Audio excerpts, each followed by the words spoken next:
Hello everyone, so I'm here today to do another video of my reading the favorite books of my favorite booktubers kind of thing.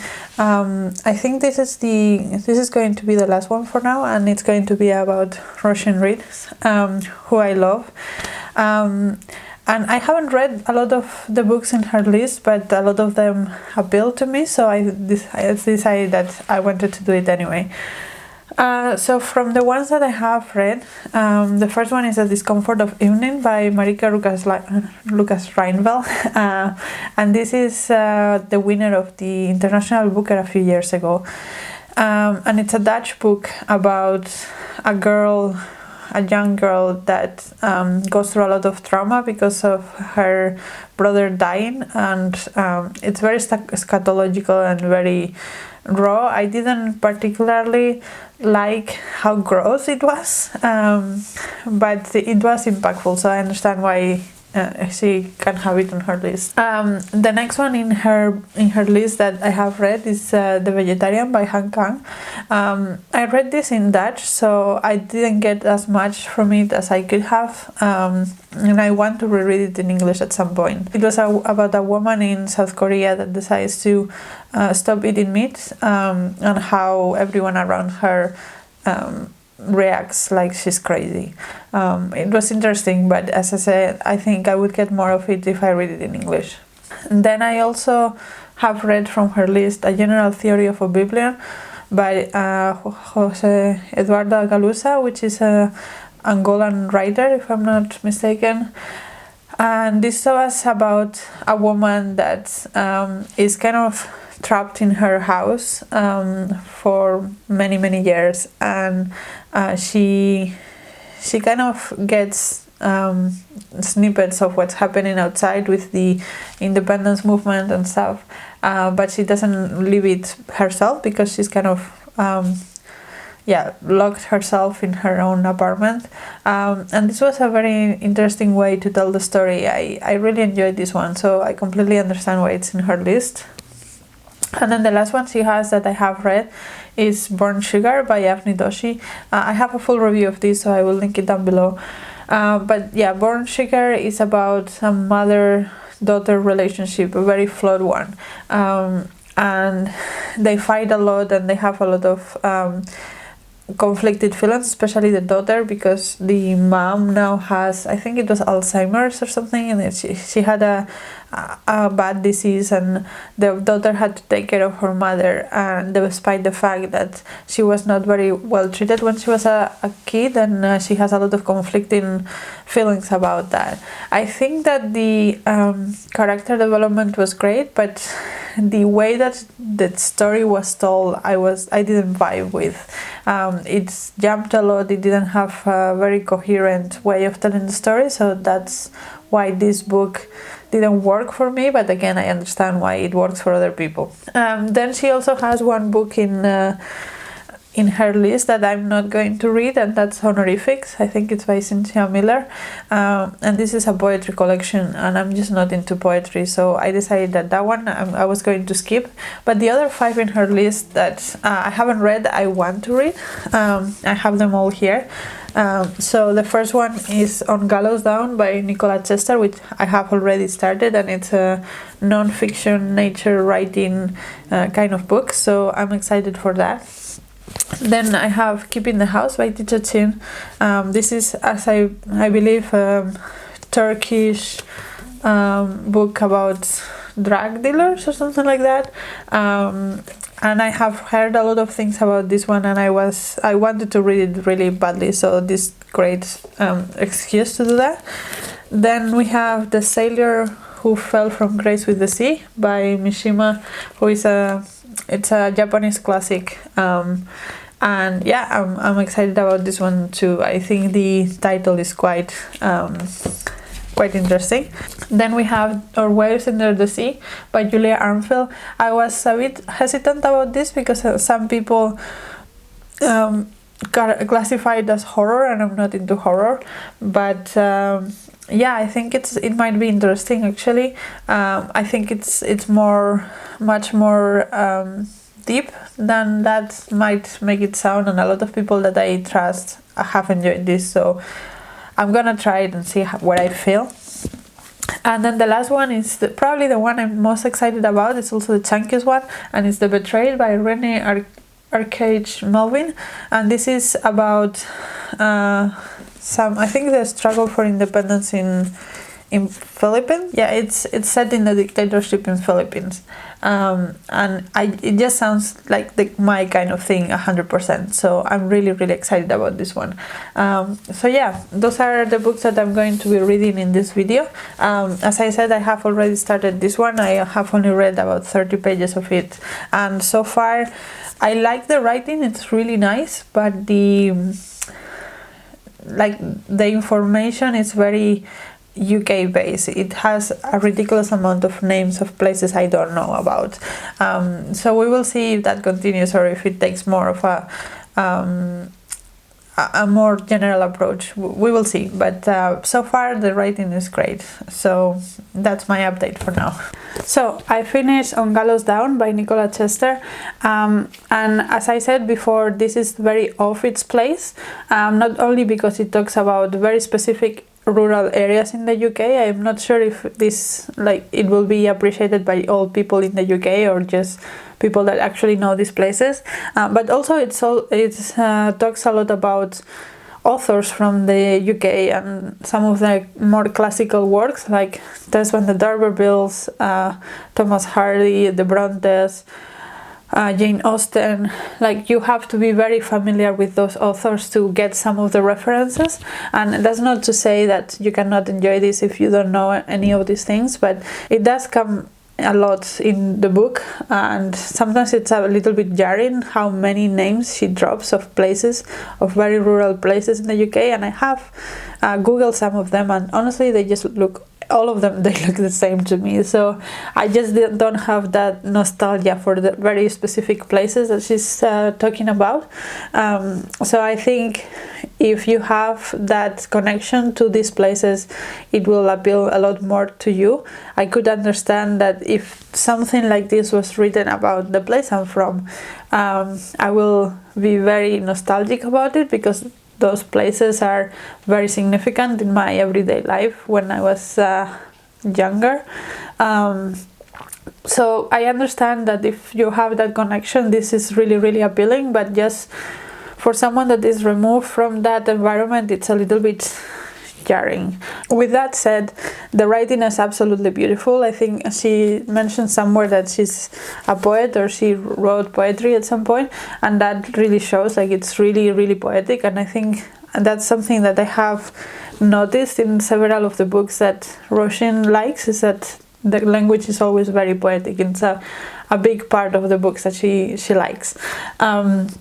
But anyway, that is a very, very big plus for me on the book. I also liked the discussion that she has about nature and knowing nature as a very important part of her life. So she talks about how she really wanted to connect to nature, and one of the ways that she did that was to learn the names of the trees and the birds and the little things like that, and pass that to her children. And that was really, really important for her to connect with nature and go into a walk and see the things that she knows about.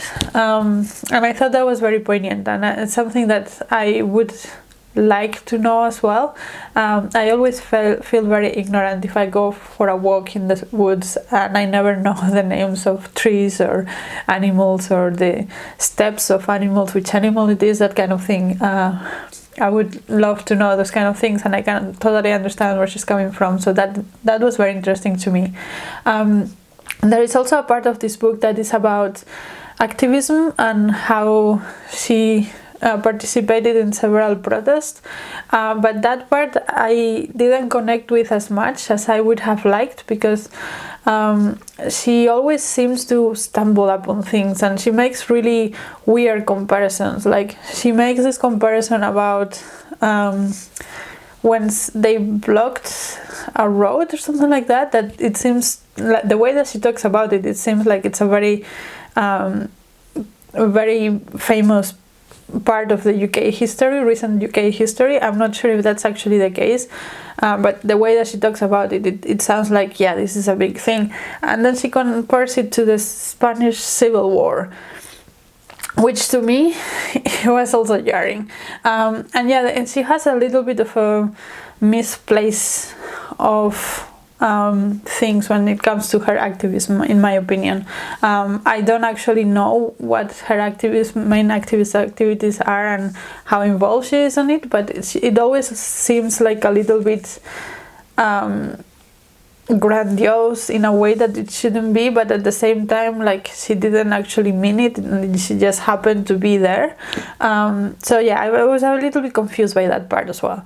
So overall, it's a little bit mixed for me. I think that if I knew more of the context, I would have enjoyed this book more. I don't know if Roisin had that context and that's why she put this in her favorites, but yeah, that's something that I found a bit jarring.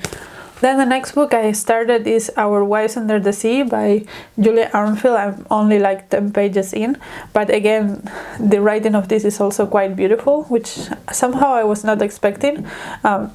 So again, I think that's something that Roisin definitely appreciates, nice writing. And it also seems to be very captivating and impulsively readable. So I hope I will go through this quite quickly because yeah, as I said, it's very compulsive. So I'll let you know what I think when I've read this. So I finished Our Wives Under the Sea by Julia Armfield, and this was yeah, it was not so much horror as it's just building up tension. The way it did it, it reminded me a little bit of The Door by Magda Salpo. There's more fantastical horror elements in this than that, but that building of tension, it reminded me of that. And it's not, most of the book is not very graphic or anything. And it's about two women that are married, Leah and Miri, and Leah is some kind of ocean scientist, and she goes into a submarine. For research, and she was supposed to be there 3 weeks, and then she ends up being 6 months because the submarine sinks and there's some weird fault on it. And Miri is obviously left alone and she doesn't know what's happening. There is no communication about anything, and the organization that Leah works for seems to be very mysterious about everything. So that's the premise of the book. And then the book is divided into chapters from Miri and from Leah. The ones from Miri are normally after Leah came back, and the ones from Leah is from when she was in the submarine most of the time. And when she comes back, there are weird things that are happening. She spends a lot of time in the bathroom in water, and she doesn't seem to be the same person anymore. And of course, Miri is worried, and so the tension builds around what Leah is suffering, what happened in the submarine, what is going to develop into. I thought that the character development was really good, although Miri is quite unlikable, Leah as well, but Miri is very hypochondriac and very self-centered, I would say. But the character development was really good. The only problem I had with this book was about the pacing, because at the beginning we did kind of find out a few things about what was going on, what the situation is, and then the middle, like 5 to 100 pages, it's just mostly Miri reflecting about what was going wrong, and we do find little bits of information, but it's not quite so much, and then a lot of things are revealed at the end. So even though the tension is built from the beginning, then it kind of stalls at some point. So I think that could have been done a little bit better. But other than that, I think this was an interesting read. I'm glad that I read it for this challenge, because otherwise I would not have picked it up. And yeah, I liked it. I have also started reading a little bit of The Betrayed by Reine Arcache Melvin. And this is about two sisters, so far at least, two sisters in in the US from the Philippines, so their family is from the Philippines, but they had to exile themselves to the US because the father is politically active and he was persecuted by the regime. And from the 30 pages I read, they have not been in the US very long, and then the father dies, and so there is this conflict at the moment on what the sisters will do if they go back to Philippines, because he was the only reason they were in the US. So why will they stay in the US? And also tensions between the two sisters, like who takes care of what, and it's very nicely written, and I'm enjoying it quite a lot so far. I'm only like 30 pages in, so I still have a lot to go, but I will update you more when I read more. But yeah, that's my update for now. So I am now about halfway through The Betrayed, and I'm liking it so far. So it's about, mainly focuses on 3 people, Lali, Pilar, and Arturo. And Lali and Pilar are sisters, and then Arturo is Lali's husband. And at the beginning of the book, we have a lot of the political situation. It's supposed to be set around Marcos regime in the Philippines, which I think it's around the 80s. Pilar and Lali's father was a dissident, so they were in the US for a little bit, and then they went back to the Philippines when he died. And now Arturo is is part of a wealthy family in the Philippines, in which they are very related with the general, they call him. And he is into politics, his mom is into politics, like everyone is expected to be into politics in his family, and that side of politics, not the side where Lali's parent was. And there's kind of a conflict there because of the political stance and views of the family of Arturo. Arturo doesn't necessarily want to be very involved in politics, but it's just something that he seems to just have to do. And then also Lali is pregnant at the moment, and there are a lot of things that happen also in a personal level between the 3 of them. That complicates things even more. So the first part of what I have read so far was mostly about the political stuff, and it's getting more and more into the personal stuff and the relationship between the 3 of them, and other things as well. It does have a touch of almost magical realism, not really, but for example, Lali's and Pilar's mom sees the father's ghost, but it's not like we are to believe that he's an actual ghost and he's not a character in the book, but it's more of the ghost of grief in the mom's mind, if that makes sense. So there is like a little bit of a whimsical kind of touch because of the beliefs of the people and the thoughts of the people, rather than because they actually are characters in the book, which I'm really enjoying. I think that's a very masterful way to do something like that. So it's almost magical realism, but not quite. So yeah, overall I'm really liking it. It's also reading quite fast for how big it is, and I have to say though that I'm liking the first part better, the more political one, rather than now we are very focused on the troubles between the relationships. Especially Lali has a lot of issues, and Lali and Arturo have a lot of issues that they are trying to navigate, and I'm less interested in that, but still interesting enough, and I'm hoping that we go more into the political side of things better in a bit, because it has been switching back and forth the 2 things. So so far liking it. So I finished The Betrayed by Reine Arcache Melvin, and this was a very interesting ride. So as I said before, it's about main 3 characters, mainly 2, but 3, and it follows them throughout their relationship and their life together for, I think it's a few years, but it focuses especially on a very difficult time politically in the Philippines, where there are a lot of changes in in the politics, and a lot of disasters are happening, and there are some voices that are saying that those disasters were caused by the regime to make them more appealing to the people and things like that. And the husband of the story is really involved in politics. He's running for a position, and his wife also has a big role on that, because her dad was a very well-regarded person in the politics of the Philippines, and there are certain secrets and certain unknowns surrounding that, and it kind of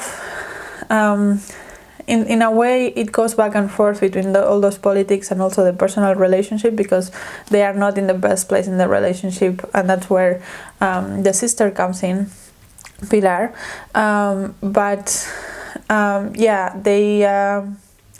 they do have a lot of issues, but those issues are also very interconnected with the politics, so it's just continuous back and forth. And I have to say I enjoyed more the politic part, but I also understand that the politic part will not stand on its own. I don't think it needed a little bit more of a personal touch and a lot more into knowing the characters better, so that we can relate to them more and then care about the politics of the Philippines. I think that's why the book is like this, and I enjoyed it. I enjoyed it quite a lot.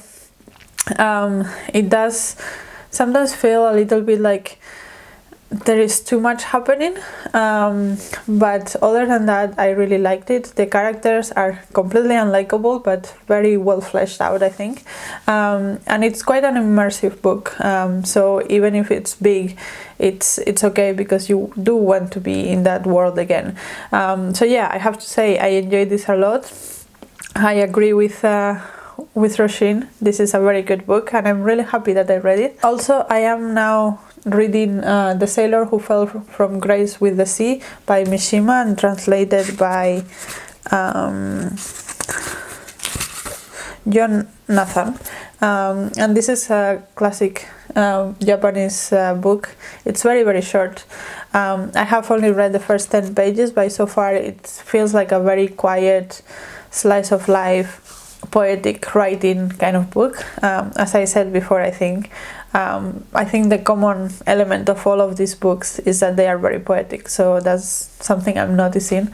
But yeah, so far I have only read 10 pages, so I will let you know when I finish this what my thoughts about it are. So I finished The Sailor Who Fell from Grace with the Sea, and this was kind of disturbing. So it's about sort of a family, so this mother and her son, 13-year-old son, and then she meets a sailor that she likes, and they develop a relationship, and by the end they are planning to get married.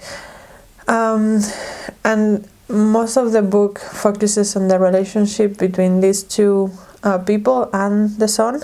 The son is kind of disturbing. He is into this kind of group of friends that is very cultish. It reminds me of things like Earthlings by Suyaka Murata, or even The Secret History, that kind of vibe of group of friends, and so things develop with that. I don't want to say too much because spoilers, but yeah, it was very disturbing, young man, and I'm not sure I enjoyed this. I get how it is nice, and like the writing is very poetic and very reflective and all of that, as I said, but like the story itself was kind of very weird for me and not my kind of thing. So yeah, that one, I think I don't agree with Roisin, at least in like the taste of books. But anyway, I started also my last book, which is Keeping the House by Teacher Chin. I'm about 60-70 pages in, and I'm enjoying this much more than this. This is about basically Turkish drug dealers in London. It's about we follow several people from a family, and the adults had to go to London. I'm not sure if it's from Turkish people or Turkish Cypriot people, but anyway, Turkish ethnicity, and they became sort of by accident drug dealers and into crime and stuff. So it's kind of like that part of things, and it's viewed, a lot of it is viewed from the point of view of the daughter. And yeah, I'm enjoying it so far. It has a lot of I like the way it's written. It's very I don't know, like it does give you a sense of the actual language that would be used in Turkish. So it has little annotations like this, about, instead of telling you like the word in English, they put the Turkish word and then they make a little annotation like this explaining the meaning. There is also some kind of like I don't know, this thing is like, this is Turkish and this is in English, so you always understand it, but you have a lot of the immersion in the language. It's not trying to make it approachable, it's trying to make it true, which I'm enjoying a lot. So yeah, the story itself, drug dealers, it's not either my thing, but like the artistic elements of it are pulling the book through for me so far. And Teacher Chin is an artist, a multimedia artist, so it makes sense that she's like not so trapped by the literary conventions, because she's not exclusively a writer. So I'm liking that a lot. But yeah, I have about 150 pages of this left. So yeah, I will keep reading and hopefully let you know how I like it today or tomorrow, because I need to finish this vlog. But yeah, I'm enjoying this one so far. So it's much later, but I finished Keeping the House by Teacher Chin. And as I said before, it's mostly about sort of a family that gets involved with drugs, or basically the husband or the man of the family is into drug dealing, and when he goes to prison, the rest of the family has to take on the family business, let's say. And that topic particularly doesn't interest me. The most interesting thing for me was the writing. As I said, it's very authentic of how a Turkish person lives and the multicultural aspects of that, and I enjoyed that. However, I'm not sure if for me personally that was enough to carry the book, or if I was missing a little bit something.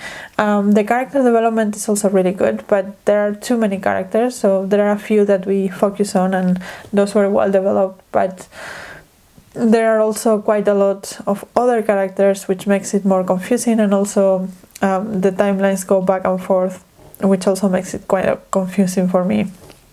So I was having troubles at times to follow who was who and where we were in the story.